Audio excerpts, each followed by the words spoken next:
ನಮಸ್ಕಾರ ಸ್ನೇಹಿತರೆ. ರಾಹುಲ್ ಗಾಂಧಿ ಅವರು ನಿನ್ನೆ ಒಂದು ದೊಡ್ಡ ಬ್ಲಂಡರ್ ಮಾಡಿದ್ದಾರೆ.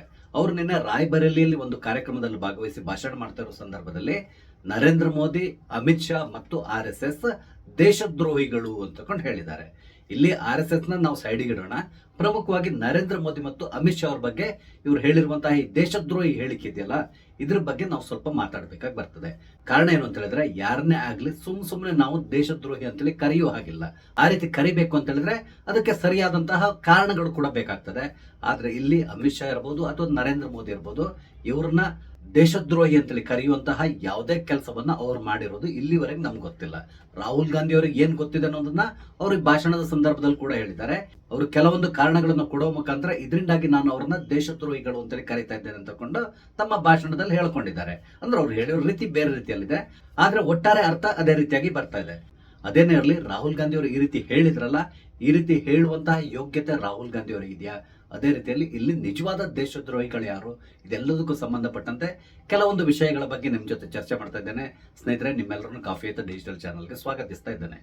ಸ್ನೇಹಿತರೆ, ನಿಮ್ಮ ಬಳಿ ಒಂದು ರಿಕ್ವೆಸ್ಟ್.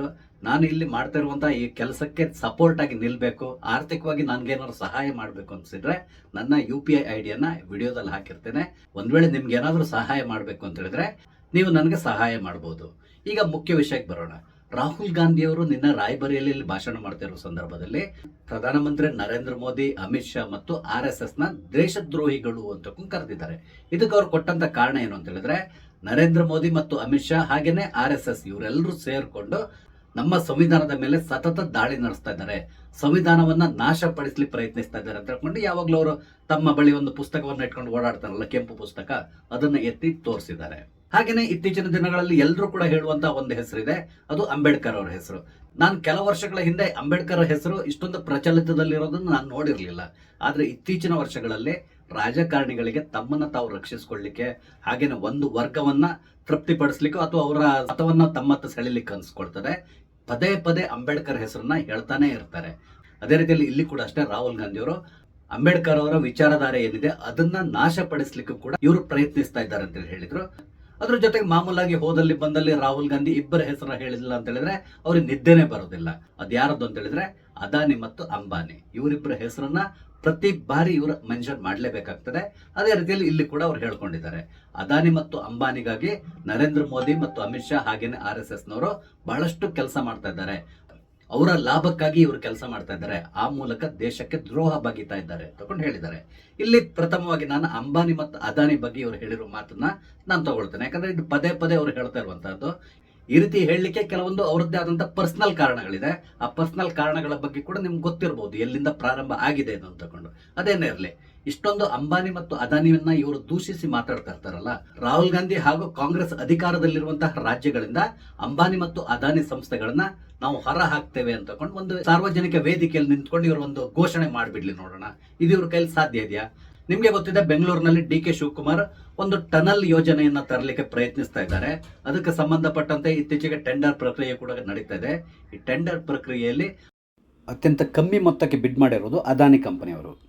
ಹಾಗಾದ್ರೆ ಅವರು ಟೆಂಡರ್ ಕರೆಯೋ ಸಂದರ್ಭದಲ್ಲಿ ಅದಾನಿ ಮತ್ತು ಅಂಬಾನಿ ಕಂಪನಿಗಳು ಇದರಲ್ಲಿ ಭಾಗವಹಿಸುವಾಗಿಲ್ಲ ಅಂತ ಒಂದು ಕಂಡೀಷನ್ ಹಾಕ್ಬಹುದಲ್ಲ? ಹೇಗೋ ಅದ್ರಲ್ಲಿ ಬಹಳಷ್ಟು ಕಂಡೀಷನ್ಸ್ ಗಳಿರ್ತದೆ ಈ ಟೆಂಡರ್ ಗಳಲ್ಲಿ, ಅದನ್ನ ಕೂಡ ಇವ್ರು ಸೇರಿಸ್ಬಿಡ್ಬಹುದಲ್ಲ? ಅದನ್ನ ಇವ್ರು ಮಾಡೋದಿಲ್ಲ. ಆದ್ರೆ ವೇದಿಕೆಯಲ್ಲಿ ನಿಂತ್ಕೊಂಡು ಅಂಬಾನಿ ಅದಾನಿಯಿಂದಾಗಿ ದೇಶ ಬರ್ಬಾದ್ ಆಗ್ತಾ ಇದೆ ಅಂತ ಹೇಳ್ತಾ ಇದ್ದಾರೆ. ಒಂದ್ ವೇಳೆ ಇವರ ಟೀಕೆಗಳಿಂದಾಗಿ ಮುಂದಿನ ದಿನಗಳಲ್ಲಿ ಅಂಬಾನಿ ಮತ್ತು ಅದಾನಿಯವರು ನಾವು ನಮ್ಮ ದೇಶದಲ್ಲಿ ಯಾವುದೇ ರೀತಿಯಾದ ಹೂಡಿಕೆಗಳನ್ನ ಮಾಡೋದಿಲ್ಲ, ನಮ್ಮ ಇಂಡಸ್ಟ್ರೀಸ್ ಏನಿದೆ ಅದೆಲ್ಲವನ್ನು ನಾವು ಕ್ಲೋಸ್ ಮಾಡ್ಲಿಕ್ಕೆ ಪ್ರಾರಂಭ ಮಾಡ್ತೇವೆ ಅಥವಾ ಬೇರೆ ದೇಶಕ್ಕೆ ನಾವು ಶಿಫ್ಟ್ ಮಾಡ್ತೇವೆ, ಈ ರೀತಿಯಾಗಿ ಅವರು ಏನಾದ್ರೂ ಒಂದು ಘೋಷಣೆಯನ್ನ ಮಾಡಿದ್ರೆ ಆಗ ದೇಶದಲ್ಲಿ ಏನಾಗ್ಬೋದು ಇದನ್ನ ಕೂಡ ಇವರು ಅರ್ಥ ಮಾಡ್ಕೋಬೇಕಾಗ್ತದೆ. ಯಾಕಂದ್ರೆ ಕೋಟ್ಯಾಂತರ ಜನರಿಗೆ ಅವರು ಕೆಲಸವನ್ನು ಕೊಟ್ಟಿದ್ದಾರೆ, ಇದನ್ನು ಕೂಡ ಇವರು ಯೋಚನೆ ಮಾಡ್ಬೇಕಾಗಿ ಬರ್ತದೆ. ಅದಕ್ಕೆ ಬದಲಾಗಿ ಯಾರೋ ಕೇಳುವರು ಇರ್ತಾರೆ ಅಂತೇಳಿ ಹೇಳ್ಕೊಂಡು ಅಂಬಾನಿಯಿಂದಾಗಿ ಹಾಗಾಯ್ತು, ಅದಾನಿಯಿಂದ ಹೀಗಾಯ್ತು, ಇಡೀ ದೇಶವನ್ನ ಅಂಬಾನಿ ಮತ್ತು ಅದಾನಿಗೆ ಅಡವಿಟ್ಟಿದ್ದಾರೆ, ಈ ರೀತಿಯಾಗಿ ನಾನ್ಸೆನ್ಸ್ ಮಾತುಗಳನ್ನ ಈ ರಾಹುಲ್ ಗಾಂಧಿ ಅವರು ಯಾವಾಗ್ಲೂ ಹೇಳ್ಕೊಂಡು ಬರ್ತಾನೆ ಇರ್ತಾರೆ. ಒಂದ್ ವೇಳೆ ಕೇಂದ್ರ ಸರ್ಕಾರ ಇರ್ಬೋದು ಅಥವಾ ಯಾವುದೇ ರಾಜ್ಯ ಸರ್ಕಾರಗಳಿರ್ಬೋದು, ಕಾನೂನು ಬಾಹಿರವಾಗಿ ಇವ್ರಿಗೆ ಏನಾದ್ರು ಟೆಂಡರ್ಗಳನ್ನ ಕೊಡ್ತಾ ಇದ್ರೆ ಅದನ್ನ ಪ್ರಶ್ನಿಸಿ ಇವ್ರು ಕೋರ್ಟಿಗೆ ಹೋಗ್ಬೋದು. ಅದಕ್ಕೆ ಬದಲಾಗಿ ಈ ರೀತಿಯಾಗಿ ಹಾದಿ ಬೀದಿಯಲ್ಲಿ ನಿಂತ್ಕೊಂಡು ಪದೇ ಪದೇ ಅಂಬಾನಿ ಅದಾನಿಯನ್ನ ದೂಷಿಸೋದ್ರಿಂದ ಇವ್ರಿಗೆ ಯಾವುದೇ ರೀತಿಯಾದಂತ ಲಾಭ ಇರೋದಿಲ್ಲ.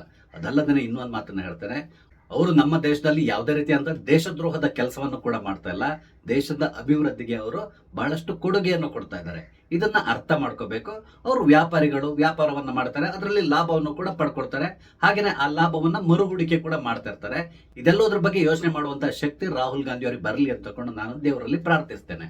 ಇನ್ನೊಂದು ಅವ್ರು ಹೇಳಿರೋದು ಅಂಬೇಡ್ಕರ್ ವಿಚಾರವನ್ನ. ಅಂಬೇಡ್ಕರ್ ವಿಚಾರಧಾರೆಯನ್ನ ಎಲ್ಲಿಯೂ ಯಾರು ಕೂಡ ಹೀಗಳೆಯುತ್ತಾ ಇಲ್ಲ ಅಥವಾ ಅದನ್ನ ಬದಲಾಯಿಸುವಂತ ಪ್ರಯತ್ನಕ್ಕೆ ಇಲ್ಲಿವರೆಗೆ ಯಾರು ಕೈ ಹಾಕಿಲ್ಲ. ಒಂದ್ ವೇಳೆ ರಾಹುಲ್ ಗಾಂಧಿ ಅವರ ತಾಕತ್ತಿದ್ರೆ ಅಂಬೇಡ್ಕರ್ ಅವರು ಬರೆದಿರುವಂತಹ ಎಲ್ಲಾ ಪುಸ್ತಕಗಳನ್ನ ಕೂತ್ಕೊಂಡು ಓದ್ಲಿ, ಆ ಪುಸ್ತಕಗಳಲ್ಲಿ ಅವರು ಹೇಳಿರುವಂತಹ ಕೆಲವೊಂದು ಮಾತುಗಳನ್ನ ಇವರು ಇಂಪ್ಲಿಮೆಂಟ್ ಮಾಡ್ಲಿಕ್ಕೆ ಪ್ರಯತ್ನಿಸ್ಲಿ, ನೋಡೋಣ. ಅಂಬೇಡ್ಕರ್ ಅವರು ದೇಶ ವಿಭಜನೆ ಸಂಬಂಧಪಟ್ಟಂತೆ ಒಂದು ಮಾತನ್ನ ಅವರು ಹೇಳಿದ್ರು, ಹಾಗೇನೆ ಅವ್ರ ಪುಸ್ತಕದಲ್ಲಿ ಕೂಡ ಬರ್ಕೊಂಡಿದ್ದಾರೆ. ದೇಶ ವಿಭಜನೆ ಆಗ್ತಾ ಇರೋದು ಮತದ ಆಧಾರದಲ್ಲಿ, ಆದ್ರಿಂದಾಗಿ ಮುಸಲ್ಮಾನರಿಗಾಗಿ ಈಸ್ಟ್ ಪಾಕಿಸ್ತಾನ ಮತ್ತು ವೆಸ್ಟ್ ಪಾಕಿಸ್ತಾನ ಅಂತ ನಿರ್ಮಾಣ ಆಗ್ತಾ ಇದೆಯಲ್ಲ, ಅಲ್ಲಿಗೆ ಅವ್ರು ಎಲ್ಲರೂ ಕೂಡ ಶಿಫ್ಟ್ ಆಗ್ಬೇಕು, ಒಬ್ಬನೇ ಒಬ್ಬ ಮುಸಲ್ಮಾನ ದೇಶದಲ್ಲಿ ಉಳಿಬಾರದು, ಈ ರೀತಿಯಾಗಿ ಅವರು ಹೇಳಿದ್ದಾರೆ ಕೂಡ. ಇದನ್ನ ರಾಹುಲ್ ಗಾಂಧಿ ಅವರಿಗೆ ಎಲ್ಲಿಯಾದ್ರೂ ಮೆನ್ಷನ್ ಮಾಡುವಂತ ಧೈರ್ಯ ಇದೆಯಾ? ಖಂಡಿತವಾಗಿ ಅವರಿಗೆ ಆ ಧೈರ್ಯ ಇಲ್ಲ. ಆ ಸಂದರ್ಭದಲ್ಲಿ ಏನೆಲ್ಲ ನಡೀತು ಅನ್ನೋದು ಎಲ್ಲರಿಗೂ ಗೊತ್ತಿದೆ. ಇಲ್ಲಿ ನಾನು ಮುಸಲ್ಮಾನರನ್ನು ದೂಷಿಸ್ಲಿಕ್ಕೆ ಹೋಗ್ತಾ ಇಲ್ಲ, ಅಂಬೇಡ್ಕರ್ ಹೇಳಿರುವಂತ ಮಾತನ್ನ ನಾನು ಹೇಳ್ತಾ ಇದ್ದೇನೆ. ಬಿಡಿ, ಅದ್ರ ಬಗ್ಗೆ ನಾವು ಮಾತಾಡ್ತಾ ಹೋದ್ರೆ ದೊಡ್ಡ ಕಾಂಟ್ರವರ್ಸಿ ಆಗ್ತದೆ. ಸಾಧ್ಯ ಆದ್ರೆ ಅಂಬೇಡ್ಕರ್ ಬರೆದಿರುವಂತ ಕೆಲವೊಂದು ಪುಸ್ತಕಗಳನ್ನು ಓದಿದ್ರೆ ನಿಮ್ಗೆ ಖಂಡಿತವಾಗಿ ಅವ್ರು ಏನ್ ಹೇಳಿದ್ದಾರೆ ಅನ್ನೋದು ಅರ್ಥ ಆಗ್ತದೆ. ಬಿಟ್ಬಿಡಿ, ಯಾಕಂದ್ರೆ ಅದ್ರ ಬಗ್ಗೆ ಮಾತಾಡ್ತಾ ಹೋದ್ರೆ ವಿಡಿಯೋ ಸುಮ್ಮನೆ ಬೆಳೀತಾ ಹೋಗ್ತದೆ ಹೊರತು ಬೇರೆ ಏನು ಯೂಸ್ ಆಗಲ್ಲ. ಹಾಗೇನೆ ರಾಹುಲ್ ಗಾಂಧಿ ಅವರು ಇಲ್ಲಿ ಇನ್ನೊಂದು ವಿಷಯವನ್ನ ಹೇಳಿದ್ದಾರೆ, ಅದು ಸಂವಿಧಾನದ ಬಗ್ಗೆ. ಸಂವಿಧಾನವನ್ನ ಬದಲಾಯಿಸ್ಲಿಕ್ಕೆ ಇವರು ಹೊರಟಿದ್ದಾರೆ, ಸಂವಿಧಾನವನ್ನ ನಾಶ ಮಾಡ್ಲಿಕ್ಕೆ ಹೊರಟಿದ್ದಾರೆ, ಈ ರೀತಿಯಾಗಿ ಅವರು ಹೇಳಿಕೆಯನ್ನು ಕೊಟ್ಟಿದ್ದಾರೆ. ಈ ರೀತಿಯಾಗಿ 2024 ಚುನಾವಣೆ ಸಂದರ್ಭದಲ್ಲಿ ದೇಶದೆಲ್ಲೆಡೆ ಈ ಕೆಂಪು ಪುಸ್ತಕವನ್ನು ತೋರಿಸಿಕೊಂಡು ಸಂವಿಧಾನದ ಉಳಿವಿಗಾಗಿ ನಮಗೆ ವೋಟ್ ಹಾಕಿ ಅಂತ ಇವ್ರು ಕೇಳ್ಕೊಂಡು ಓಡಾಡಿದ್ರು. ಅದರಿಂದ ಇವ್ರಿಗೆ ಸ್ವಲ್ಪ ಲಾಭ ಕೂಡ ಆಗಿತ್ತು. 99 ಸ್ಥಾನವನ್ನು ಗಳಿಸೋದ್ರಲ್ಲಿ ಇವ್ರಿಗೆ ಹೆಲ್ಪ್ ಕೂಡ ಆಗಿತ್ತು. ಆದ್ರೆ ದೇಶದ ಜನತೆಯನ್ನ ಪದೇ ಪದೇ ಮೂರ್ಖರನ್ನಾಗಿ ಮಾಡ್ಲಿಕ್ಕೆ ಸಾಧ್ಯ ಇಲ್ಲ. ಇದನ್ನ ರಾಹುಲ್ ಗಾಂಧಿ ಅವರು ಅರ್ಥ ಮಾಡ್ಕೋಬೇಕು. ಯಾಕಂದ್ರೆ ಸಂವಿಧಾನದಲ್ಲಿ ಬಹಳಷ್ಟು ಬದಲಾವಣೆಗಳನ್ನ ತಂದಿದ್ದು ನರೇಂದ್ರ ಮೋದಿ ಅಲ್ಲ, ಅದಕ್ಕೆ ಬದಲಾಗಿ ಕಾಂಗ್ರೆಸ್ ಅಧಿಕಾರದಲ್ಲಿರುವ ಸಂದರ್ಭದಲ್ಲಿ ಬಹಳಷ್ಟು ಬದಲಾವಣೆಗಳಾಗಿದೆ. ಇದು ಎಲ್ಲರಿಗೂ ಗೊತ್ತಿರುವಂತಹದ್ದು. ಕೆಲವು ಪ್ರಮುಖವಾಗಿ ಇವರ ಅಜ್ಜಿ ಮಾಡಿರುವಂತಹ ಮಹಾನ್ ಪ್ರಮಾದ, ತುರ್ತು ಪರಿಸ್ಥಿತಿಯನ್ನ ಹೇರಿ ಸಂವಿಧಾನದಲ್ಲಿರುವಂತಹ ಆಶಯಗಳನ್ನ ಇವರು ಗಾಳಿಗೆ ತೂರದಂತವರು. ಅಂತಹ ಅಜ್ಜಿಯ ಮೊಮ್ಮಗರಾದಂತಹ ಈ ರಾಹುಲ್ ಗಾಂಧಿ ಸ್ವಲ್ಪ ಯೋಚನೆ ಮಾಡಬೇಕು. ಯಾರು ಸಂವಿಧಾನವನ್ನ ಬದಲಾಯಿಸ್ಲಿಕ್ಕೆ ಪ್ರಯತ್ನಿಸಿದ್ರು, ಇಲ್ಲಿವರೆಗೆ ಹೈಯೆಸ್ಟ್ ತಿದ್ದುಪಡಿಗಳನ್ನ ಯಾರು ತಂದಿದ್ದಾರೆ, ಇದೆಲ್ಲದನ್ನು ಇವರು ಯೋಚನೆ ಮಾಡ್ಬೇಕಾಗ್ತದೆ. ಆದ್ರೆ ಜನರ ದಿಕ್ಕನ್ನ ತಪ್ಪಿಸ್ಲಿಕ್ಕಾಗಿ ಈ ರೀತಿಯಾಗಿ ಸಂವಿಧಾನವನ್ನ ಬದಲಾಯಿಸ್ತಾರೆ ಅಂತಕೊಂಡು ಹೋದಲ್ಲಿ ಬಂದಲ್ಲಿ ಹೇಳ್ಕೊಂತಿರ್ತಾ ಇದ್ದಾರೆ. ಆದ್ರೆ ಜನ ಇವರ ಮಾತಿಗೆ ಎಷ್ಟು ಬೆಲೆ ಕೊಡ್ತಾರೆ ಅನ್ನೋದು ಪದೇ ಪದೇ ಚುನಾವಣೆಯಲ್ಲಿ ಪ್ರೂವ್ ಮಾಡಿ ತೋರಿಸ್ತಾ ಇದ್ದಾರೆ. ಹಾಗೇನೆ ಅವರು ಇನ್ನೊಂದು ಮಾತನ್ನ ಹೇಳಿದ್ರು, ಮಹಾತ್ಮ ಗಾಂಧಿಯವರ ಆಶಯಗಳನ್ನ ಇವರು ಬಲಿ ಕೊಡ್ತಾ ಇದ್ದಾರೆ ಅಂತಕೊಂಡು ಹೇಳಿದ್ದಾರೆ. ಆದ್ರೆ ಇಲ್ಲಿವರೆಗೆ ಆ ರೀತಿಯಾಗಿ ಯಾವ್ದು ನಡೀತಾ ಇರೋ ರೀತಿಯಲ್ಲಿ ನನಗೆ ಕಾಣಿಸ್ತಾ ಇಲ್ಲ. ನಿಮ್ಗೇನಾದ್ರು ಗೊತ್ತಿದ್ರು ನೀವು ಹೇಳಿ. ಅದಲ್ಲದೆ ಇನ್ನೊಂದು ಮಾತನ್ನ ಹೇಳಲಿಕ್ಕೆ ಇಷ್ಟಪಡ್ತೇನೆ. ಮಹಾತ್ಮ ಗಾಂಧಿಯವರು ಇದ್ದಿದ್ದು 1948ರವರೆಗೆ. 1948ರವರೆಗೆ ಒಬ್ಬ ವ್ಯಕ್ತಿ ಹೇಳಿರುವಂತಹ ಕೆಲವೊಂದು ಮಾತುಗಳಿರ್ಬೋದು ಅಥವಾ ಅವರು ದೇಶಕ್ಕೆ ಕೊಟ್ಟಿರುವಂತಹ ಕೆಲವೊಂದು ಕರೆಗಳಿರ್ಬೋದು, ಅದೆಲ್ಲದನ್ನು ಕೂಡ ನಾವು ಚಾಚೂ ತಪ್ಪದೆ ಪಾಲಿಸ್ಕೊಂಡು ಹೋಗ್ಬೇಕಾದಂತ ಅವಶ್ಯಕತೆ ಇಲ್ಲ. ಕಾರಣ ಏನು ಅಂತ ಹೇಳಿದ್ರೆ, ಕಾಲ ಕಾಲಕ್ಕೆ ಕೆಲವೊಂದು ಬದಲಾವಣೆಗಳನ್ನ ಮಾಡ್ಕೋಬೇಕಾಗ್ತದೆ. ಅದಲ್ಲದೇ ಮಹಾತ್ಮ ಗಾಂಧಿಯವರು ಮಾಡಿರುವಂತಹ ಬ್ಲಂಡರ್ಗಳ ಬಗ್ಗೆ ಕೂಡ ಈ ವ್ಯಕ್ತಿ ಮಾತಾಡ್ಬೇಕಾಗಿ ಬರ್ತದೆ. ಆದ್ರೆ ಅದ್ರ ಬಗ್ಗೆ ಇವ್ರು ಯಾರು ಕೂಡ ಎಲ್ಲಿಯೂ ಡಿಸ್ಕಸ್ ಮಾಡ್ಲಿಕ್ಕೆ ಹೋಗೋದಿಲ್ಲ. ಕಾರಣ ಏನು ಅಂತ ಹೇಳಿದ್ರೆ, ಒಂದ್ ವೇಳೆ ಗಾಂಧಿಯವ್ರ ಬಗ್ಗೆ ಡಿಸ್ಕಸ್ ಮಾಡ್ಲಿಕ್ಕೆ ಕೂತ್ಕೊಂಡ್ರೆ ಅದು ಸಿಗುವಂತ ವೋಟ್ಗಳಿಗೆ ಎಲ್ಲಾರು ಸಂಚಕಾರ ಬರಬಹುದು ಅಂತಕೊಂಡು ಯಾವುದೇ ಪಕ್ಷದವರು ಕೂಡ ಗಾಂಧಿಯವರು ಈ ಹಿಂದೆ ಮಾಡಿರುವಂತಹ ಕೆಲವೊಂದು ಪ್ರಮಾದಗಳ ಬಗ್ಗೆ ಯಾರು ಡಿಸ್ಕಸ್ ಮಾಡ್ಲಿಕ್ಕೆ ಹೋಗೋದಿಲ್ಲ. ಇದು ನಿಜಕ್ಕೂ ಶೋಚನೀಯ ಅನಿಸ್ತದೆ. ನಮ್ಗೆ ಸ್ವಾತಂತ್ರ್ಯ ಸಿಕ್ಕೀಗ 79 ವರ್ಷ ಆಗಿದೆ. ಇನ್ನೊಂದು 100 ವರ್ಷ ಹೋದ್ಮೇಲೆ ನಮ್ಮ ದೇಶದ ಜನತೆ ಖಂಡಿತವಾಗಿ ಗಾಂಧಿಯನ್ನೇ ಮರೆತು ಬಿಡ್ತಾರೆ. ಯಾಕಂದ್ರೆ ಕಾಲ ಕಾಲಕ್ಕೆ ಕೆಲವೊಂದು ಬದಲಾವಣೆಗಳಾಗ್ತಾ ಹೋಗ್ತದೆ. ಅದೇ ರೀತಿಯಲ್ಲಿ ಕೆಲವೊಂದು ಮುಚ್ಚಿಟ್ಟಿರುವಂತಹ ವಿಷಯಗಳು ಕೂಡ ಹೊರಗಡೆ ಬರ್ಲಿಕ್ಕೆ ಶುರು ಆಗ್ತದೆ. ಆಗ ಕೆಲವೊಂದು ವ್ಯಕ್ತಿಗಳ ಬಗ್ಗೆ ಇಲ್ಲಿ ಹೇಳ್ತಾ ಇರುವಂತಹ ಕೆಲವೊಂದು ಮಾತುಗಳೇನಿದೆ, ಆ ಮಾತುಗಳೆಲ್ಲವೂ ಸುಳ್ಳು ಅನ್ನೋದು ಜನರಿಗೆ ಅರ್ಥ ಆಗ್ಲಿಕ್ಕೆ ಶುರು ಆಗ್ತದೆ. ಆಗ ಜನರು ಕೂಡ ಇವ್ರನ್ನ ಮರಿಲಿಕ್ಕೆ ಪ್ರಾರಂಭ ಮಾಡ್ತಾರೆ. ಆ ರೀತಿ ಖಂಡಿತವಾಗಿ ಮುಂದಿನ ದಿನಗಳಲ್ಲಿ ಹಾಗೆ ಆಗ್ತದೆ. ಅದೇನಿರಲಿ, ಅದು 100 ವರ್ಷದ ನಂತರ, ಆವಾಗ ನಾವು ಯಾರು ಈ ಭೂಮಿ ಮೇಲೆ ಇರೋದಿಲ್ಲ. ಅದ್ರ ಬಗ್ಗೆ ನಾವೇನು ಅಷ್ಟೊಂದು ತಲೆ ಕೆಡಿಸ್ಕೋಬೇಕಾದಂತ ಅವಶ್ಯಕತೆ ಇಲ್ಲ. ಹಾಗೇನೆ ಇತ್ತೀಚೆಗೆ ನರೇಂದ್ರ ಮೋದಿ ಅವರು ದೇಶದ ಜನತೆಗೆ ಒಂದು ಕರೆಯನ್ನ ಕೊಟ್ಟಿದ್ರು. ಅದೇನು ಅಂತ ಹೇಳಿದ್ರೆ, ಅನಾವಶ್ಯಕವಾಗಿ ಗೋಲ್ಡ್ ಅನ್ನ ಪರ್ಚೇಸ್ ಮಾಡಬೇಡಿ, ನಿಮ್ಗೆ ಅವಶ್ಯಕತೆ ಇದ್ರೆ ಪರ್ಚೇಸ್ ಮಾಡಿ, ಇಲ್ಲ ಅಂತ ಹೇಳಿದ್ರೆ 1 ವರ್ಷದ ಮಟ್ಟಿಗೆ ಚಿನ್ನ ಖರೀದಿಯನ್ನ ಕೈ ಬಿಡಿ, ಈ ರೀತಿಯಾಗಿ ಅವರು ಕರೆ ಕೊಟ್ಟಿದ್ರು. ಕಾರಣ ಏನು ಅಂತ ಹೇಳಿದ್ರೆ, ವಿದೇಶಿ ವಿನಿಮಯ ಉಳಿಬೇಕು ಅಂತ ಹೇಳಿದ್ರೆ ನಾವು ಈ ರೀತಿಯಾದಂತ ನಿರ್ಧಾರವನ್ನ ತಗೊಳ್ಬೇಕು ಅಂತ ಹೇಳಿದ್ರು. ಹಾಗೇನೆ ಮದುವೆ ಇರ್ಬೋದು ಅಥವಾ ಬೇರೆ ಕಾರ್ಯಕ್ರಮಗಳಿರ್ಬೋದು, ಆ ಕಾರ್ಯಕ್ರಮಗಳನ್ನ ದೇಶದೊಳಗಡೆ ಮಾಡ್ಲಿಕ್ಕೆ ಪ್ರಯತ್ನಿಸಿ. ಈ ಡೆಸ್ಟಿನೇಷನ್ ಮ್ಯಾರೇಜ್ ಅಂತಕೊಂಡು ವಿದೇಶಗಳಿಗೆ ಹೋಗಿ ಮದುವೆ ಮಾಡ್ಕೊಂತಾರಲ್ಲ, ಅಂತಹದಕ್ಕೆ ಬ್ರೇಕ್ ಹಾಕಿ ಅಂತಕೊಂಡು ಹೇಳಿದ್ರು. ಆ ಮೂಲಕ ನಮ್ಮ ಹಣ ನಮ್ಮ ಬಳಿಯಲ್ಲಿ ಉಳಿಯೋ ರೀತಿಯಲ್ಲಿ ನೋಡ್ಕೊಳ್ಳಿ, ಈ ರೀತಿಯಾಗಿ ಅವರು ಕರೆ ಕೊಟ್ಟಿದ್ರು. ಇದರಲ್ಲಿ ಯಾವುದೇ ರೀತಿಯಾದಂತ ತಪ್ಪಿಲ್ಲ ಅಂತ ಹೇಳಿ ನನಗನ್ಸ್ತದೆ. ಅದಾದ್ಮೇಲೆ ನರೇಂದ್ರ ಮೋದಿ ಅವರು ಹೇಳಿರುವಂತಹ ಇನ್ನೊಂದು ಮಾತು ಏನು ಅಂತ ಹೇಳಿದ್ರೆ, ಕಾಸ್ಟ್ ಕಟ್ಟಿಂಗ್ ಬಗ್ಗೆ. ಅನಾವಶ್ಯಕವಾಗಿ ಓಡಾಡಬೇಡಿ, ಯಾಕಂದ್ರೆ ನಾವು ಆಯಿಲ್ ಏನಿದೆ ಅದನ್ನ ಬೇರೆ ದೇಶಗಳಿಂದ ಇಂಪೋರ್ಟ್ ಮಾಡ್ಕೊಳ್ತಾ ಇದ್ದೇವೆ. ಅದರಿಂದ ಕೂಡ ಅಷ್ಟೇ ನಮ್ಮ ವಿದೇಶಿ ವಿನಿಮಯಕ್ಕೆ ಭಾರಿ ಹೊಡೆತ ಬೀಳ್ತಾ ಇದೆ. ಡಾಲರ್ ಎದುರುಗಡೆ ರುಪಿ ಕೂಡ ವೀಕ್ ಆಗ್ತಾ ಇದೆ. ಇದನ್ನ ನಾವು ಸ್ಟೇಬಲ್ ಮಾಡಬೇಕು ಅಂತ ಹೇಳಿದ್ರೆ ನಮ್ಮ ಖರ್ಚು ವೆಚ್ಚಗಳನ್ನ ಕಮ್ಮಿ ಮಾಡಬೇಕು. ಅದರಲ್ಲೂ ಪ್ರಮುಖವಾಗಿ ನಾವು ಡಾಲರ್ ನಲ್ಲಿ ಏನೆಲ್ಲ ವ್ಯವಹಾರ ಮಾಡ್ತಾ ಇದ್ದೀವೋ ಅದಕ್ಕೆ ಕಡಿವಾಣ ಹಾಕಬೇಕು. ಈ ರೀತಿಯಾಗಿ ಅವರು ಕರೆಯನ್ನು ಕೊಟ್ಟರು. ಇದರಲ್ಲಿ ಯಾವುದೇ ರೀತಿಯಾದಂತ ತಪ್ಪಿಲ್ಲ. ಯಾಕಂದ್ರೆ ನಾವು ಪೆಟ್ರೋಲ್ ಮತ್ತು ಡೀಸೆಲ್ ಉಪಯೋಗವನ್ನು ಕಮ್ಮಿ ಮಾಡಿದ್ರೆ ಅದರಿಂದಾಗಿ ನಮಗೂ ಒಳ್ಳೇದು, ಅದೇ ರೀತಿಯಲ್ಲಿ ದೇಶಕ್ಕೆ ಕೂಡ ಒಳ್ಳೇದು. ಇದರಲ್ಲಿ ಯಾವುದೇ ರೀತಿಯಾದಂತ ತಪ್ಪಿಲ್ಲ. ಅದಾದ್ಮೇಲೆ ಇನ್ನೊಂದು ಅವ್ರು ಹೇಳಿರೋದು ಖಾದ್ಯ ತೈಲ. ಈ ಖಾದ್ಯ ತೈಲ ಅಂದ್ರೆ ಸೂರ್ಯಕಾಂತಿ ಎಣ್ಣೆ ಅಥವಾ ಬೇರೆ ಪಾಮ್ ಆಯಿಲ್ ಇಂಥದ್ದೆಲ್ಲವನ್ನು ಕೂಡ ನಾವು ಬಹಳಷ್ಟು ಇಂಪೋರ್ಟ್ ಮಾಡ್ಕೊಂತೇವೆ. ಅದರ ಉಪಯೋಗವನ್ನ 10% ಕಮ್ಮಿ ಮಾಡಿ ಅಂತಕೊಂಡು ನರೇಂದ್ರ ಮೋದಿ ಅವರು ಹೇಳಿದ್ರು. ಅದರಿಂದ ಕೂಡ ಯಾರಿಗೂ ಸಮಸ್ಯೆ ಇಲ್ಲ. ಇದನ್ನು ಕೂಡ ಎಲ್ಲರೂ ಅರ್ಥ ಮಾಡ್ಕೋಬೇಕು. ಹಾಗೇನೆ ಅವ್ರಿಗೆ ಹೇಳಿರುವಂತ ಇನ್ನೊಂದು ಮಾತು ಏನು ಅಂತ ಹೇಳಿದ್ರೆ, ಅನಾವಶ್ಯಕವಾಗಿ ವಿದೇಶ ಪ್ರಯಾಣವನ್ನ ಮಾಡಬೇಡಿ. ನಮ್ಮಲ್ಲಿ ಇತ್ತೀಚಿನ ದಿನಗಳಲ್ಲಿ ಹಾಲಿಡೇಸ್ ನಲ್ಲಿ ವಿದೇಶ ಪ್ರಯಾಣ ಮಾಡೋದು ಸರ್ವೇ ಸಾಮಾನ್ಯ ಅನ್ಸ್ಕೊಂಡಿದೆ. ಇಂಥದ್ದೆಲ್ಲದಕ್ಕೂ ಕೂಡ ಬ್ರೇಕ್ ಹಾಕಿ ಅದಕ್ಕೆ ಬದಲಾಗಿ ನಮ್ಮ ದೇಶದಲ್ಲಿರುವಂತಹ ಸ್ಥಳಗಳಿಗೆ ಭೇಟಿ ಕೊಡಿ. ಈ ರೀತಿಯಾಗಿ ಅವರು ಕರೆಯನ್ನು ಕೊಟ್ಟರು. ಇದರಿಂದಾಗಿ ದೇಶಕ್ಕೆ ಯಾವುದೇ ರೀತಿಯಾದ ಸಮಸ್ಯೆ ಕೂಡ ಆಗೋದಿಲ್ಲ. ಇದನ್ನು ಕೂಡ ಎಲ್ಲರೂ ಅರ್ಥ ಮಾಡ್ಕೋಬೇಕು. ಆದ್ರೆ ರಾಹುಲ್ ಗಾಂಧಿ ಇರ್ಬೋದು ಅಥವಾ ವಿರೋಧ ಪಕ್ಷದ ನಾಯಕರು ಇರ್ಬೋದು, ನರೇಂದ್ರ ಮೋದಿ ಅವರು ಈ ರೀತಿಯಾಗಿ ಹೇಳಿಕೆಯನ್ನು ಕೊಡುವ ಮುಖಾಂತರ ದೇಶದ ಜನತೆಯ ದಿಕ್ಕು ತಪ್ಪಿಸ್ತಾ ಇದ್ದಾರೆ. ದೇಶದ ಆರ್ಥಿಕ ಪರಿಸ್ಥಿತಿ ದಿವಾಳಿ ಹಂತದಲ್ಲಿದೆ. ಈ ರೀತಿಯಾಗಿ ಎಲ್ಲ ಕಡೆ ಪ್ರಚಾರ ಮಾಡ್ಲಿಕ್ಕೆ ಶುರು ಮಾಡಿದ್ರು. ಆದ್ರೆ ದೇಶದ ಆರ್ಥಿಕತೆ ಅಂತಹದ್ದು ಯಾವುದೇ ರೀತಿಯಾದ ಸಮಸ್ಯೆ ಇಲ್ಲ. ಖರ್ಚನ್ನ ಕಮ್ಮಿ ಮಾಡಿ ವಿದೇಶಿ ವಿನಿಮಯವನ್ನು ಉಳಿಸೋಣ ಅಂತಕೊಂಡು ಮೋದಿ ಅವರು ಇಲ್ಲಿ ಹೇಳಿರೋದು. ಇದನ್ನ ಅವರು ಬೇರೆ ರೀತಿಯಲ್ಲಿ ಅರ್ಥೈಸ್ಲಿಕ್ಕೆ ಪ್ರಯತ್ನಿಸ್ತಾ ಇದ್ದಾರೆ. ಈ ರೀತಿಯಾಗಿ ದೇಶದ ಜನತೆ ಹೇಳುವ ಮುಖಾಂತರ ಅವರು ದೇಶದ್ರೋಹವನ್ನ ಮಾಡಿದ್ದಾರೆ ಅಂತಕೊಂಡು ಇಲ್ಲಿ ರಾಹುಲ್ ಗಾಂಧಿ ಅವರು ಹೇಳಲಿಕ್ಕೆ ಪ್ರಯತ್ನಿಸಿದ್ದಾರೆ. ಹಾಗೇನೆ ಅಮಿತ್ ಶಾ ಅವ್ರ ಬಗ್ಗೆ ಕೂಡ ಆತ ದೇಶದ್ರೋಹಿ ಅಂತಕೊಂಡು ಹೇಳಿದ್ದಾರೆ. ಅಮಿತ್ ಶಾ ಅವ್ರ ಬಗ್ಗೆ ನಾನು ಜಾಸ್ತಿ ಏನು ಹೇಳಲಿಕ್ಕೆ ಹೋಗಲ್ಲ. ಆದ್ರೆ 2 ವರ್ಷದ ಹಿಂದೆ ಅಮಿತ್ ಶಾ ಅವರು ಒಂದು ಘೋಷಣೆಯನ್ನ ಮಾಡಿದ್ರು. ಮಾರ್ಚ್ 31, 2026 ಒಳಗಡೆ ದೇಶವನ್ನ ನಕ್ಸಲ್ ಮುಕ್ತ ದೇಶವನ್ನಾಗಿ ಮಾಡ್ತೇವೆ ಅಂತ ಹೇಳಿದ್ರು. ಅದಕ್ಕಾಗಿ ಎಲ್ಲಾ ರೀತಿಯಾದಂತಹ ಕಾರ್ಯತಂತ್ರಗಳನ್ನ ಹೆಣೆದ್ರು. ಅದರಲ್ಲಿ ಅವರು ಯಶಸ್ಸನ್ನು ಕೂಡ ಗಳಿಸಿದ್ರು. ಈಗ ಆಲ್ಮೋಸ್ಟ್ ನಮ್ಮ ದೇಶ ನಕ್ಸಲ್ ಮುಕ್ತವಾಗಿದೆ. ಇದು ಎಲ್ರಿಗೂ ಗೊತ್ತಿರುವಂತಹ ವಿಷಯ. ಆದ್ರೆ ಇದರಲ್ಲಿ ಅಮಿತ್ ಶಾ ಮಾಡಿರುವಂತಹ ದೇಶದ್ರೋಹದ ಕೆಲಸ ಏನಿದೆಯೋ ಗೊತ್ತಿಲ್ಲ. ಹಾಗೇನೆ ಕಾಶ್ಮೀರದಲ್ಲಿದ್ದಂತಹ ಆರ್ಟಿಕಲ್ 370 ರದ್ದುಗೊಳಿಸುವುದ್ರಲ್ಲೂ ಕೂಡ ಅಮಿತ್ ಶಾ ಅವರು ಬಹುದೊಡ್ಡ ಪಾತ್ರವನ್ನು ವಹಿಸಿದ್ರು. ಆ ಮೂಲಕ ಕಾಶ್ಮೀರ ಇವತ್ತು ನಮ್ಮ ದೇಶದ ಭಾಗವಾಗಿದೆ. ಆರ್ಟಿಕಲ್ 370 ರದ್ದುಗೊಳಿಸಿದ ನಂತರ ಆ ರಾಜ್ಯ ಈಗ ಡೆವಲಪ್ ಆಗ್ತಾ ಇದೆ.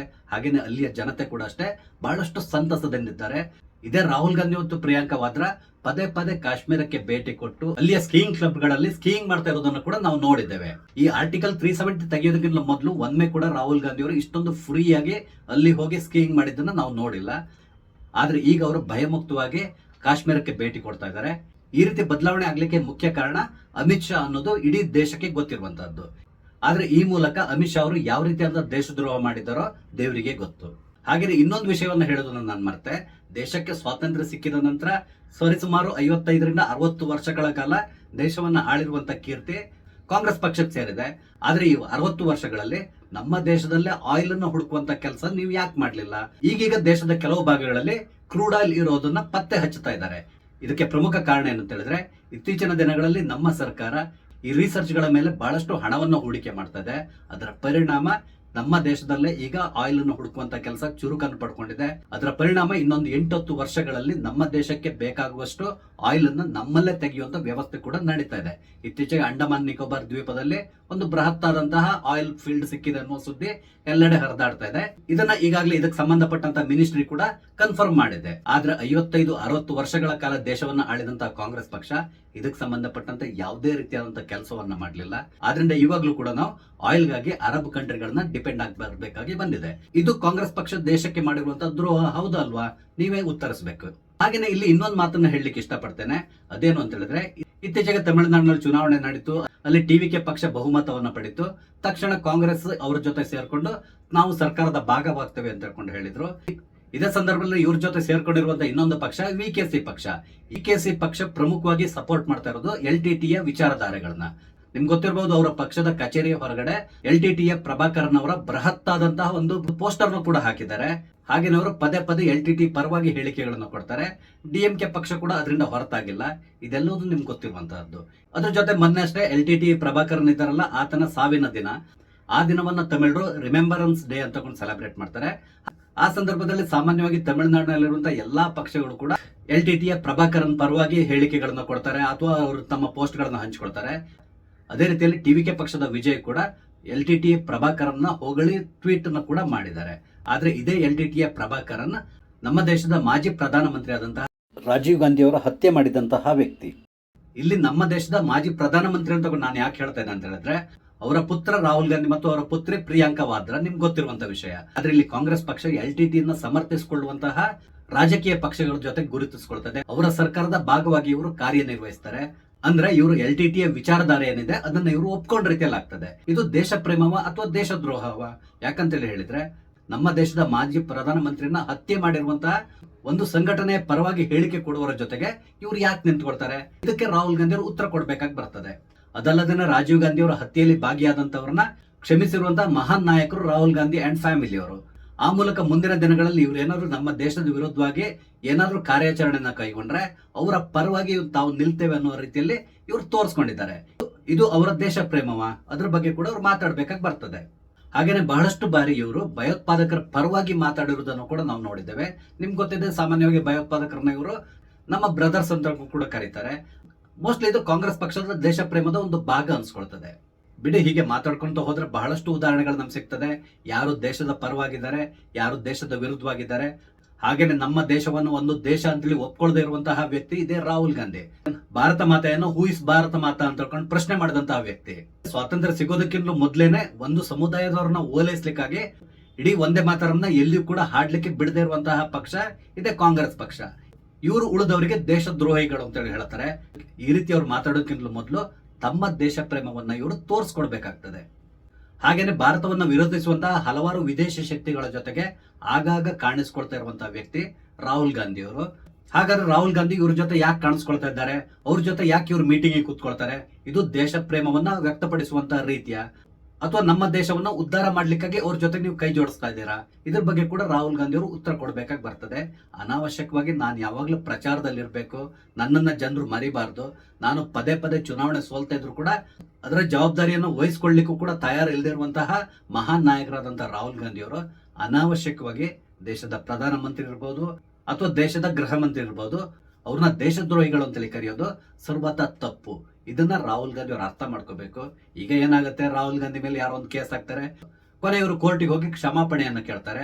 ಸಾರ್ವಜನಿಕವಾಗಿ ಅವ್ರು ಹೇಳ್ತಾರೆ, ನನಗೆ ಇವ್ರು ಏನ್ ಬೇಕಾದ್ರೂ ಮಾಡ್ಲಿ, ನಾನು ಹೆದರ್ಕೊಳ್ಳೋದಿಲ್ಲ, ಯಾವುದೇ ಕಾರಣಕ್ಕೆ ಇವರ ಬಳಿ ನಾನು ಕ್ಷಮೆ ಕೇಳೋದಿಲ್ಲ ಅಂತ ಹೇಳ್ತಾರೆ. ಆದ್ರೆ ಕೋರ್ಟಿಗೆ ಹೋಗಿ ಗುಟ್ಟಾಗಿ ಕ್ಷಮಾಪಣೆಯನ್ನು ಕೇಳ್ಕೊಂಡು ಹೊರ ಬರ್ತಾರೆ. ಈ ರೀತಿಯಾದ ನಾಟಕವನ್ನ ನಾವು ಬಹಳ ದಿನಗಳಿಂದ ನೋಡ್ತಾ ಇದ್ದೇವೆ.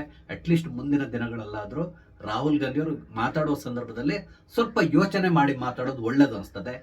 ಇಲ್ಲ ಅಂದ್ರೆ ದೇಶದ ಜನತೆಗೆ ಇವ್ರ ಬಗ್ಗೆ ಇರುವಂತಹ ಅಲ್ಪ ಸ್ವಲ್ಪ ಗೌರವ ಪ್ರೀತಿ ಏನಿದೆ ಇದೆಲ್ಲದನ್ನು ಕೂಡ ಅವ್ರು ಕಳ್ಕೊಳ್ತಾರೆ. ಇದ್ರ ಬಗ್ಗೆ ಅವರು ಯೋಚನೆ ಮಾಡ್ಬೇಕಾಗಿ ಬರ್ತದೆ. ಸ್ನೇಹಿತರೆ, ರಾಹುಲ್ ಗಾಂಧಿ ಅವರ ಈ ಒಂದು ಹೇಳಿಕೆ ಬಗ್ಗೆ ನಿಮ್ಗೆ ಅನಿಸ್ತದೆ? ನಿಮ್ಮ ಅನಿಸಿಕೆಗಳನ್ನ ದಯವಿಟ್ಟು ಕಮೆಂಟ್ ಮುಖಾಂತರ ತಿಳಿಸಿ. ಹಾಗೇನೆ ವಿಡಿಯೋ ಸ್ವಲ್ಪ ಲೆಂತ್ ಇದೆ, ಯಾಕಂದ್ರೆ ವಿಷಯಗಳು ಜಾಸ್ತಿ ಇರೋದ್ರಿಂದ ಸ್ವಲ್ಪ ಜಾಸ್ತಿನೇ ಮಾತಾಡಿದ್ದೇನೆ. ದಯವಿಟ್ಟು ನನ್ನನ್ನು ಕ್ಷಮಿಸಿ. ಒಂದ್ ವೇಳೆ ವಿಡಿಯೋ ನಿಮ್ಗೆ ಇಷ್ಟ ಆದ್ರೆ ಲೈಕ್ ಮಾಡಿ, ಶೇರ್ ಮಾಡಿ, ಹಾಗೇನೆ ನನ್ನ ಚಾನಲ್ ಸಬ್ಸ್ಕ್ರೈಬ್ ಮಾಡಿ. ನಮಸ್ತೆ, ಜೈ ಹಿಂದ್.